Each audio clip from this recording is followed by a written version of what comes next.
There is a pretty glaring inconsistency in the tech world today, specifically on how we treat software engineering compared to data engineering. Think about it. Software engineering has these strict, universally accepted disciplines, right? We've got version control, continuous integration, completely isolated staging environments. But when we look over the fence at data engineering, especially when we're talking about validating data at petabyte scale, it honestly looks a bit like the Wild West. Data engineers are regularly losing sleep, getting woken up at 3 a.m. by silent failures. Well, today we are exploring a brand new, truly paradigm-shifting open-source project that's designed to actually fix this. So welcome to today's Explainer, where we are fully unpacking reconciliation as code. So here is the big question. Why do we rigorously test code before merging, but test data directly on production? In the software world, if you look at a Git repository, you're going to see pull requests, automated tests, careful review processes, all before a single line of code ever hits production. But our data lakehouses, they are often incredibly messy. We are essentially working out of the world's largest shared folder, where literally anyone can drop a file and accidentally break the entire company's reporting. We write the data first, and then we just cross our fingers and really hope to catch the errors before someone else does. Let's dive right into Section 1, the data testing gap. Testing data only after it has already been published to consumers creates this massive vulnerability in our architecture. It's a systemic flaw that turns minor data bugs into absolute operational headaches. Let's walk through this cascading failure, because we've all been there. Your ETL runs, and it writes data straight to a production table. Now, because you wrote that table, someone else's automated sensor kicks off, and their downstream models consume your data immediately. Then, maybe a few minutes later, your fancy regression and data quality tests finally finish running and flag an error. But guess what? It is way too late. The bad data has already been consumed, transformed again, and pushed out to your stakeholders. A single bad write instantly corrupts the downstream pipeline before your tests even finish executing. Moving on to Section 2, reconciliation versus data quality. A lot of teams actually think they are safe because they have basic data quality tools in place. But let's go ahead and debunk that myth right now. Data quality is just basic safety. It's checking if a column is null or if a field is an integer. It's absolutely necessary for sure, but it doesn't prove your business logic is actually correct. Data reconciliation, on the other hand, is vastly more rigorous. Reconciliation proves that the transformed target output perfectly matches the source output at the exact business grain you actually care about.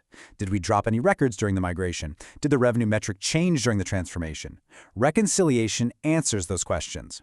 And because of this complexity, true reconciliation tests are heavily underrated. They really shouldn't be treated as quick, throwaway scripts. They are full-fledged data engineering projects in their own right. Which brings us to Section 3, a data engineering discipline.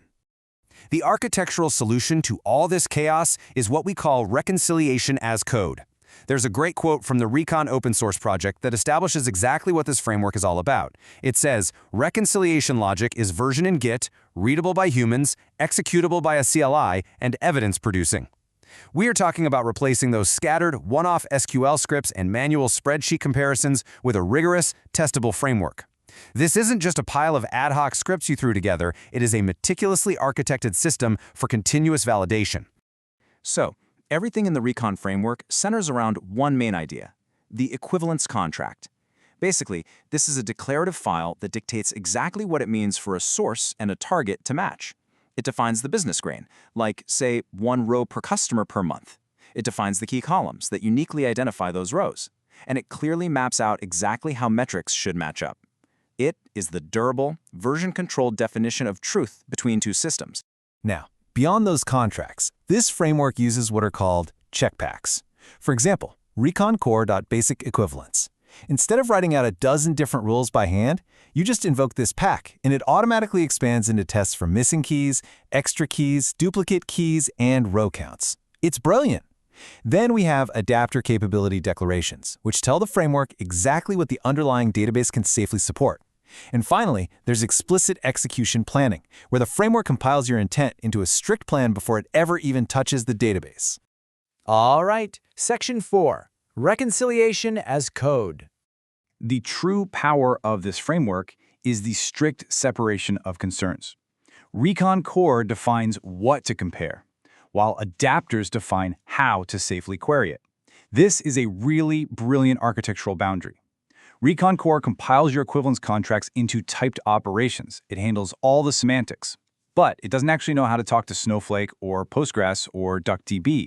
That is strictly the job of the adapters. The adapters take those typed operations and they render the dialect-specific SQL.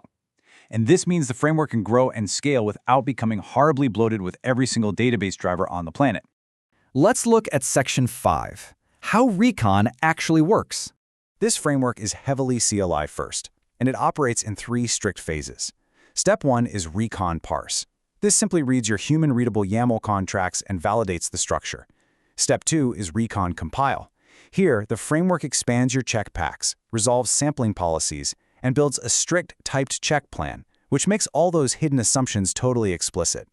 And finally, Step 3. The adapters take that compiled plan and render the actual executable SQL. This workflow completely ensures that your human-readable configuration is safely translated into strict auditable code. Next up, Section 6, the state of the Recon project. Now, building a framework this robust definitely doesn't happen overnight. And transparency is key here. The project is currently in a pre-alpha reality, literally version 0.0.0. The architecture is locked in, the contract parsing is fully implemented, and the compiler exists. Currently, there is an in-core DuckDB adapter built for local development and for rendering SQL. However, those external adapters for production data warehouses, the systems we all use every single day, those are planned, but they are not yet built. Which leads perfectly into Section 7. Join the Recon community. A framework this ambitious absolutely requires the collective expertise of the data engineering community. If you want to help solve a massive universal pain point in our industry, well, we need your precise technical contributions. We need developers to step up and help build the Postgres and Snowflake adapters. We need help creating the shared adapter test kits to ensure SQL comparisons are completely safe across all dialects. We need hub packages so the community can easily share standard sampling and tolerance policies. And we need help building out the actual check execution engines. Ultimately, we have to change our mindset. We need to stop writing one-off scripts that just break the moment a schema drifts. We need to start building reconciliation as code. Stepping up for an open-source contribution here isn't just about writing code. It is literally the path to fixing our industry's deeply broken reactive testing habits. We need to become proactive, and we need to start treating data validation with the exact same rigor that we treat software development. So I'll leave you with this. If your pipeline breaks tomorrow, will you catch it before your stakeholders do? Because if the answer is no, or even if you're just not sure, then you are experiencing the exact gap that reconciliation as code is designed to close. Your data is simply too important to rely on an afterthought. It's time to build equivalence contracts, and it's time to test proactively. Thank you so much for joining me on today's Explainer.